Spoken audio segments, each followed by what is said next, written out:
अमित शाह का बयान ऐसे समय में आया जब चुनावी साल है, प्रधानमंत्री मोदी लगातार जा रहे हैं। कि इनका मॉडल है शिवराज सिंह वाला और महाराष्ट्र वाला। नीतीश कुमार के बेटे भी लगातार मांग कर रहे हैं। कल प्रधानमंत्री ने बिहार का मजाक उड़ाया बिहार में आकर, कहीं लेकिन महाराष्ट्र वाला खेला तो नहीं होगा? इस समय एनडीए में भयंकर घमासान चल रहा है। क्या आपकी तरफ से कौन लगता है महागठबंधन के जो है सीएम फेस होंगे बिहार में? कौन होगा ये बात डिसाइड होगा चुनाव के बाद। पनोरमा ग्रुप, जो सोचता है वो करता है।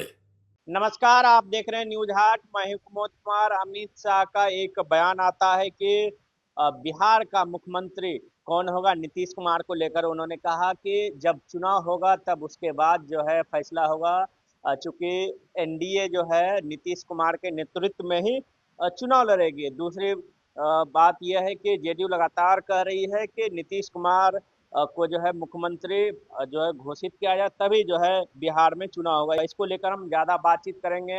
एक्स डीजीपी तमिलनाडु और कांग्रेस के राष्ट्रीय प्रवक्ता करुणा सागर से। सर, अमित शाह का बयान ऐसे समय में आया जब चुनावी साल है, प्रधानमंत्री मोदी लगातार जा रहे हैं, ऐसे समय में इस बयान को किस तरीके से देख रहे हैं? देखिए, मुझे लगता है कि मैं कई बार जब आपके दिमाग में कोई प्लान होता है ना, और वो हमेशा आपके दिमाग में घूमता रहता है, तो गलती से वो जुबान पर आ जाता है। इस समय एनडीए में भयंकर घमासान चल रहा है और बहुत सारे मुख्यमंत्री के दावेदार हैं। जेडीयू ये मांग कर रही है कि अधिकृत रूप से घोषणा की जाए कि 2025 के चुनाव के बाद मुख्यमंत्री नीतीश कुमार ही होंगे, अगर वो जीतते हैं तो। नीतीश कुमार के बेटे भी लगातार मांग कर रहे थे। जी। और देखिए, ये बात तो जेडीयू के कार्यकर्ता पहले कर रहे थे, उसके बाद उनके नए नवेले नेता, जो पहले जिनको राजनीति से कोई लेना देना नहीं था, उनको राजनीति में लाया गया और वो पहले दिन से यही मांग कर रहे हैं। लेकिन कल प्रधानमंत्री बिहार में थे, जेडीयू के लोग अपनी आंखों को टकटकी लगाकर देख रहे थे, कान खोल के सुन रहे थे। शायद प्रधानमंत्री बोल दें कि हमारे भावी मुख्यमंत्री ये हैं, जी। प्रधानमंत्री ने नहीं कहा। उसी समय अमित शाह गृह मंत्री इकोनॉमिक टाइम्स में इंटरव्यू दे रहे थे। बहुत लंबा इंटरव्यू है, बहुत सारे टॉपिक्स है। उसमें जब चर्चा हुई बिहार के मुख्यमंत्री की, तो उन्होंने कहा कि मुख्यमंत्री कौन होगा ये बात डिसाइड होगा चुनाव के बाद। जी। कहीं लेकिन महाराष्ट्र वाला खेला तो नहीं होगा? हाँ, तो देखिए, आपने बिल्कुल सही कहा कुमोद जी, कि इनका मॉडल है शिवराज सिंह वाला और महाराष्ट्र वाला। शिंदे वाला। शिवराज सिंह में को इन्होंने रख के और चुनाव लड़ा। शिवराज सिंह जी ने बहुत मेहनत किया, जीत दिला दी। उसके बाद वो अ, लापता हो गए। उसी तरह एक नाथ शिंदे के को रखकर चुनाव लड़ा गया था, मुख्यमंत्री का चेहरा रखकर चुनाव लड़ा गया था। और फिर जब रिजल्ट आया तो उसके बाद एक नाथ शिंदे जो मुख्यमंत्री थे वो डिप्टी सीएम बन गया, उनका डिमोशन हो गया। सर, दूसरा सवाल यह है कि जिस तरीके से महागठबंधन को लेकर लगातार चौथी बैठक भी पटना में, लेकिन क्या आपकी तरफ से कौन लगता है महागठबंधन के जो है सीएम फेस होंगे बिहार में?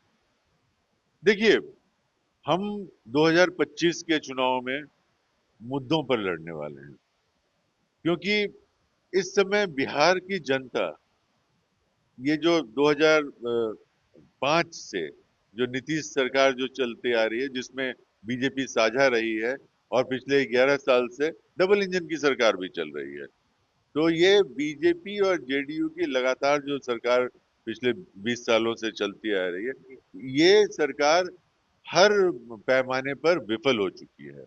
और इस समय खासकर बिहार का युवा, बिहार की महिलाएं, बिहार का दलित, बिहार का वंचित पिछड़ा वर्ग, ये बहुत ही अपने हालात से परेशान है। तो आपने देखा होगा कि हमारे नेता राहुल गांधी जी पिछले 5 महीने में 5 बार बिहार आए हैं, और उन्होंने न्याय यात्राएं की हैं, न्याय मीटिंग्स की हैं, समाज के उन वर्गों के साथ मीटिंग उन्होंने रखी हैं, उन उन उनसे बात की है जो समाज में वंचित रहे हैं, जो समाज में जिनको जो राजनीतिक हिस्सेदारी मिलनी चाहिए थी वो हिस्सेदारी नहीं मिली है। तो हमारा मुद्दा ये है, बात व्यक्तिगत व्यक्ति की नहीं लेकिन है। आरजेडी सर कह रही है कि वो तो तेजस्वी यादव तो स्वघोषित मुख्यमंत्री हैं पहले से। देखिए, तेजस्वी जी हमारे कोऑर्डिनेशन कमेटी के चेयरमैन हैं जी। और आरजेडी महत्वपूर्ण पार्टी है गठबंधन में, इसमें कोई संदेह नहीं है। तो जब समय आएगा चुनाव के बाद, देखिए हम लोगों के यहाँ जो चुनाव की प्रक्रिया है ना, उसमें जो मतदाता है वो मुख्यमंत्री बनाने के लिए वोट नहीं देता है, वो एमएलए चुनता है। और उसको इस बात का रहता है, इस बात की चिंता रहती है कि उसको एक ऐसा एमएलए मिले जो उसके दुख दर्द को समझे, उसके लिए चौबीसों घंटा खड़ा रहे, जो वहीं का रहने वाला है, जो जुझारू हो, जो हर तरह से सेवा भावना रखता है। तो मतदाता तो एमएलए चुनते हैं और ये एमएलए चुने जाने के बाद मीटिंग करके और फिर मुख्यमंत्री का चेहरा बनाते हैं। और तभी आप महामहिम राज्यपाल के सामने आप अपना दावा पेश करते हैं। तो जो मुख्यमंत्री बनाने की जो प्रक्रिया है, उस प्रक्रिया में पहले तो एमएलए का चुनाव है वो महत्वपूर्ण है। तो हमारे सामने और महागठबंधन का पूरा फोकस ये है इस समय, चुनाव जीतने पर फोकस। पूरा एक कि आखिरी सवाल है सर, जिस तरीके से अमित शाह से पूछा गया कि क्या विकास के मुद्दे पे चुनाव लड़ा जाएगा या जाति के मुद्दे पर, तो अमित शाह ने साफ कहा कि विकास के मुद्दे पे।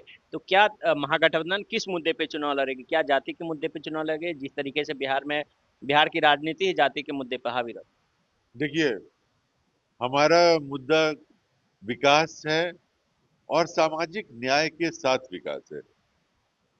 कल प्रधानमंत्री ने बिहार का मजाक उड़ाया बिहार में आकर।